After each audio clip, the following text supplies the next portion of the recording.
السلام علیکم ورحمۃ اللہ وبرکاتہ۔ محترم ناظرین کرام، ناپاکی کی حالت میں ہم بستری کرنا کیسا ہے، یہ ہم سب جانتے ہیں۔ ہر انسان بخوبی اس سے واقف بھی ہے، اور چاہے وہ پڑھا لکھا انسان ہو کہ بے پڑھا لکھا ہو، وہ اس بات کو خوب جانتا ہے کہ جب اس کی بیوی ناپاکی کی حالت میں ہو تو اس سے وہ قریب نہ ہو، اس سے وہ ہم بستری نہ کرے۔ قرآن کریم میں اس کے تعلق سے اللہ رب العزت کا ارشاد ہے، فَاعْتَزِلُوا النِّسَاءَ فِي الْمَحِيضِ، کہ حیض کی حالت میں عورتوں سے الگ تھلگ رہو، وَلَا تَقْرَبُوهُنَّ حَتَّى يَطْهُرْنَ، اور ان سے قریب نہ ہو جب تک کہ وہ پاک نہ ہو جائیں۔ فَإِذَا تَطَهَّرْنَ فَأْتُوهُنَّ مِنْ حَيْثُ أَمَرَكُمُ اللَّهُ، اب جب وہ پاک ہو جائیں تو ان کے پاس آ جاؤ جس طرح آنے کا اللہ رب العزت نے حکم دیا ہے، یعنی جس طرح قربت کرنے کا، قریب ہونے کا، ہم بستری کرنے کا اللہ نے حکم دیا ہے، اس وقت آ جاؤ۔ یہ قرآن نے صاف صاف جو ہے وہ اعلان کر دیا، بالکل صاف اور واضح لفظوں میں اعلان کر دیا۔ لیکن ایک انسان جاننے کے باوجود بھی وہ اپنے اوپر کنٹرول نہیں کر سکا، اور اس حالت کے اندر جب کہ اس کی بیوی ناپاک تھی، ناپاکی کی حالت میں تھی، اور اس کا پیریڈ کا زمانہ جو ہے وہ چل رہا تھا،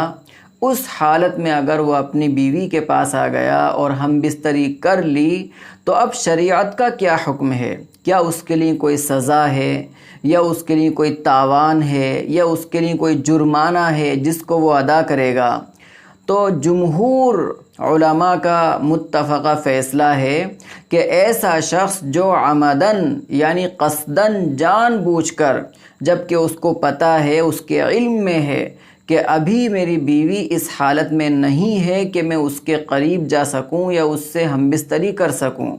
جاننے کے باوجود وہ اپنی بیوی کے پاس چلا گیا اور اس نے ہم بستری کر لی، تو ایسے شخص کے لیے جو ہے سوائے توبہ استغفار کے اور کوئی عمل نہیں ہے۔ اس کو کثرت کے ساتھ توبہ استغفار کرنا چاہیے، زیادہ سے زیادہ اس کو جو ہے اللہ کے سامنے معافی مانگنا چاہیے، اور آئندہ کے لیے بالکل اس سے احتراز کرنا چاہیے اور اس سے بچنا چاہیے۔ اور ایک صورت جو ہے علماء اور فقہا نے یہ بھی لکھی کہ توبہ استغفار تو وہ کرے ہی، لیکن ساتھ ہی ساتھ جو ہے وہ کچھ صدقہ وغیرہ بھی جو ہے وہ دے دے،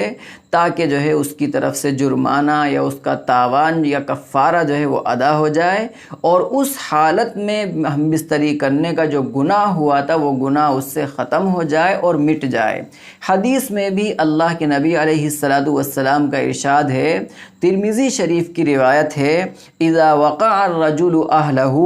وہی حائض، کہ جب ایک انسان اپنی بیوی کے پاس آ گیا اور وہ حیض کی حالت میں ہے، ان کان دمن احمر فدینار، تو اگر جو ہے وہ خون سرخ ہے تو ایک دینار اس کو صدقہ کرنا ہے، وَإِن كَانَ دَمًا أَصْفَرَ فَنِصْفُ دِينَارٍ، اور اگر خون جو ہے وہ پیلا ہے تو اس میں نصف دینار یعنی آدھا دینار اس کو صدقہ کرنا ہے۔ تو اس قرآن کی آیت اور حدیث مبارک سے یہ بات واضح ہوتی ہے کہ اولین مرحلے میں تو اس کو بالکل دور رہنا چاہیے، اس کے قریب نہیں جانا چاہیے۔ قریب نہ جانے کا یہ مطلب نہیں ہے کہ وہ اس کے پاس بیٹھ نہیں سکتا، اٹھ نہیں سکتا، یا اس سے گفتگو نہیں کر سکتا، وہ سب کچھ کر سکتا ہے، لیکن اللہ نے جس عمل سے روکا ہے وہ عمل جو ہے ہم بستری ہے، جو میاں بیوی کا تعلق ہوتا ہے، وہ تعلق قائم کرنے سے اللہ نے روکا ہے جب کہ عورت ناپاکی کی حالت میں ہو۔ لیکن اگر انسان قصدن کر ہی لیتا ہے تو اس صورت میں یہ ہے کہ وہ صدقہ کر دے اور زیادہ سے زیادہ توبہ استغفار کرے، اور آئندہ کے لیے جو ہے اس کا ارادہ اور عزم ہو کہ آئندہ وہ ایسا عمل کبھی نہیں کرے گا، ہرگز نہیں کرے گا، بلکہ اگر اس کی بیوی ناپاکی کی حالت میں ہوگی تو وہ دور رہے گا اور اس سے جو ہے ہم بستری نہیں کرے گا۔ جب وہ بالکل جو ہے پاک ہو جائے گی، نہا دھو لے گی، غسل وغیرہ کر لے گی، تو اس صورت میں پھر وہ اس کے قریب جا سکتا ہے اور ہم بستری کر سکتا ہے۔